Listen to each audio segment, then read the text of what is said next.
এগুলি কিসের দাগ? এগুলি আসলে রাতের অন্ধকারে তিনি খাবার বহন করে বিভিন্ন মদিনার গলিতে গলিতে গরিবদের দিয়ে আসতেন। তখনকার পেট্রোল ছিল না আরব দেশে, মদিনাতে ধান ফসল ফলাদি যেমন হতো না তেমন কিছু, শুধু খেজুর গাছ হতো, খেজুর হইতো। গরিবরা ওখানে অবস্থান করে থাকতো। তখন এদেরকে রাতের বেলা খাবার পৌঁছে দিতেন জয়নুল আবেদিন আলী।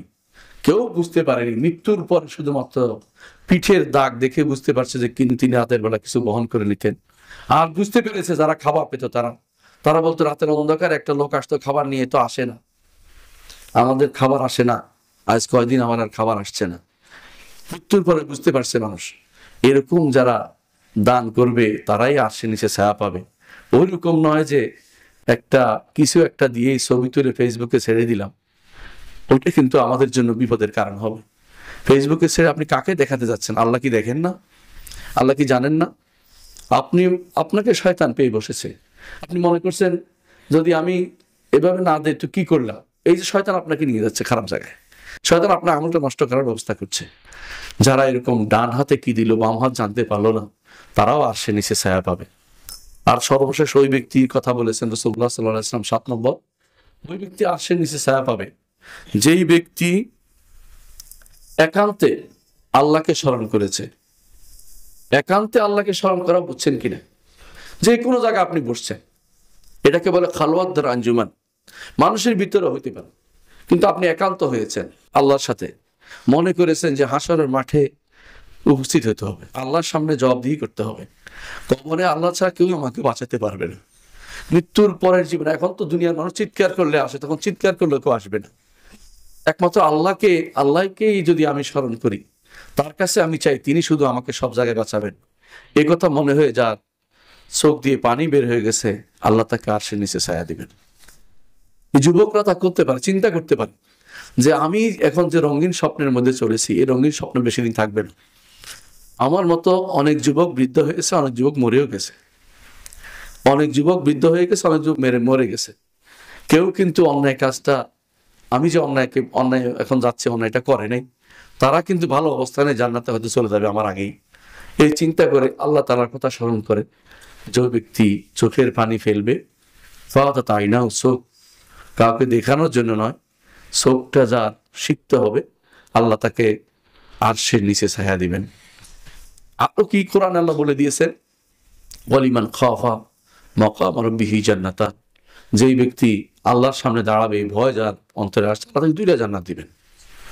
তাহলে বোঝা গেল যে এই সময়ে আমাদের এমন কোনো কাজ করা যে হাসরের দিন আরশের নিচে ছায়া পাওয়ার জন্য, এই গরম থেকে বাঁচার জন্য, এই গরম থেকে কোনো কিছু অন্তত 60টার মধ্যে আপনাকে 4-5টা অন্তত এনশিওর করতে হবে, যেগুলি আপনার নয় সেগুলি বাদে বাকিগুলি আমি করার চেষ্টা করি যে অন্তত একটা বাদ গেলে একটা যেন থাকে, যেন ফুল যেন আমাকে আরশের নিচে ছায়া থেকে যেন কোনোদিন আমি বাদ না পড়ি। এই চিন্তা যুবকদের মাঝে থাকা উচিত। মানুষের প্রতি যত বেশি রহমত করবেন দুনিয়ার মানুষের প্রতি, আখিরাতে আল্লাহ তাআলা আপনার প্রতি তত রহমত করবে। আর রাহিমুনা ইয়ারহামহুমুর রহমান, যারা মানুষের প্রতি দয়া করে রহমান তাদের প্রতি দয়া করেন।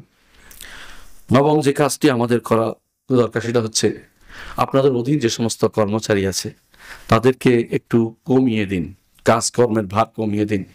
এই গরমের মধ্যে যাদের যদি 8 ঘন্টা কাজ করতে হয়, কমাই দিন, যে তোদের জন্য আরো 1 ঘন্টা কমিয়ে দিলাম বা 2 ঘন্টা কমিয়ে দিলাম, এটা করতে পারেন আপনি। যারা কাজ করে তাদের জন্য ছাড় দিন। যদি এই ছাড় দিতে পারেন, আল্লাহ তাআলা আপনার জন্য ছাড় দিবেন। কারণ আল্লাহ তাআলা পছন্দ করেন যে আল্লাহ তাআলা তার বান্দাদের তাদেরকেই রহমত করেন যারা তার বান্দাদের মধ্যে রহমত করেন। অর্থাৎ দুনিয়ার বুকে যারা রহমত করবে, আল্লাহ তাআলা তাদের মধ্যে রহমত করবেন। বরং এই কষ্টের দিনে যদি কোনো রিক্সায় উঠেন, এই কষ্টের দিনে তারা যে টানছে, দেখবেন যে সরাসরি ঘরমাক্ত হয়ে গেছে, অনেকের কাপড়ও নেই, তাকে কিছু না জানিয়ে দিয়ে দিবেন, বলারও দরকার নেই। বলার দরকার আছে অনেকে বলে ফেসবুকে স্ট্যাটাস দিয়ে ছবি সহ দিয়ে দিচ্ছে। এতে করে 2টা অপমান হচ্ছে, ব্যক্তিকে অপমান করা হচ্ছে, দ্বিতীয়ত আপনি নিজেকে প্রচার করতেছেন যে আপনি দানশীল। আপনি দিলে আল্লাহ তাআলা দেখবেন, আল্লাহ তাআলা আপনাকে প্রতিদান দিবেন। সেটাকে নষ্ট করবেন কেন? দুনিয়ার সামান্য বাহাবা পাওয়ার জন্য, ফেসবুকে লাইক পাওয়ার জন্য আপনি আপনার আমলটা কেন নষ্ট করে দিবেন? এটা করবেন না। কি আমল করেছেন আপনার এবং আল্লাহর মাঝে রেখে দেন। সেদিন খুশি হবেন যেদিন আল্লাহর সাথে আপনার সাক্ষাৎ হবে। সেদিন আল্লাহ তাআলা আপনাকে অপুরন্ত দান করবেন, যেটা আপনি চিন্তা করেন নাই এমন জিনিস আপনাকে দান করবেন। 10 নম্বর যে কাজটি আমাদের করা দরকার, যার মধ্যে আমি খুতবা শেষ করবো, সেটা হচ্ছে গাছ লাগানো দরকার আর সালাতুল ইস্তিসকা পড়া দরকার। রাসূলুল্লাহ সাল্লাল্লাহু আলাইহি ওয়াসাল্লাম এই অবস্থায় সালাতুল ইস্তিসকা পড়েছেন, সালাতুল ইস্তিসকা পড়েছেন। অর্থাৎ ইস্তিসকার সালাত পড়বেন, সুযোগ পেলেই পড়বেন, যেখানে পড়ে সেখানেই পড়বেন। কারণ গুনার কারণে বৃষ্টি বন্ধ হয়, তওবার কারণে আবার বৃষ্টি চালু হয়। কোরআনে কারিমে আল্লাহ তাআলা বলেছেন যে ওয়ানিস্তাগফিরু রাব্বাকুম, তোমরা ইস্তিগফার করো তোমাদের রবের কাছে। আল্লাহ তাআলা বলেছেন ইউরসিলিস সামা আলাইকুম মিদরারা, তওবা করলে আকাশকে আকাশ থেকে অনবরত বৃষ্টি তোমাদেরকে দিবেন। ওয়ুমদিদকুম, তোমাদেরকে আরো দিবেন, সম্পদ দিবেন, তোমাদেরকে সন্তান দিবেন, সব দিবেন। তো ইস্তিগফার করতে, অনেকের সন্তান নাই, বেশি বেশি ইস্তিগফার, যদি আপনার কিসমত থাকে অবশ্যই আল্লাহ সন্তান দিবেন। এটা হচ্ছে বেশি বেশি সন্তান চাওয়া, আল্লাহর কাছে সন্তান চাওয়ার একটা কারণ ইস্তিগফার। বেশি বেশি ক্ষমা চাইবেন আল্লাহর কাছে। ক্ষমা চাইলে আল্লাহ আপনাকে, ক্ষমা চাওয়ার অর্থ অহংকারী হয়ে ক্ষমা চাইলে লাভ নেই, সত্যি সত্যি ক্ষমা চাইবেন মন থেকে, যা আল্লাহ আপনি দিতে পারেন। আল্লাহর কাছে যত ক্ষমা চাইবেন তত আল্লাহ তাআলা আপনাকে উপরে উঠিয়ে দিবেন। সুতরাং আমরা এই অবস্থার জন্য আল্লাহর কাছে ক্ষমা প্রার্থী হই, বেশি বেশি করে সালাতুল ইস্তিসকা পাঠ করি। 3 নম্বর যে কাজটি করা দরকার সেটা হচ্ছে দোয়া করা দরকার। আল্লাহ যেন আমাদেরকে এই অবস্থা থেকে মুক্তি দেন, এই অবস্থা থেকে মুক্তি দেন, এবং এই অবস্থা যতদিন থাকবে ততদিন আমাদের যে কষ্ট হয় এর থেকে আল্লাহ তাআলা আমাদের মুক্তি দেন। এবং কবরের কথা চিন্তা করেন বেশি বেশি করে।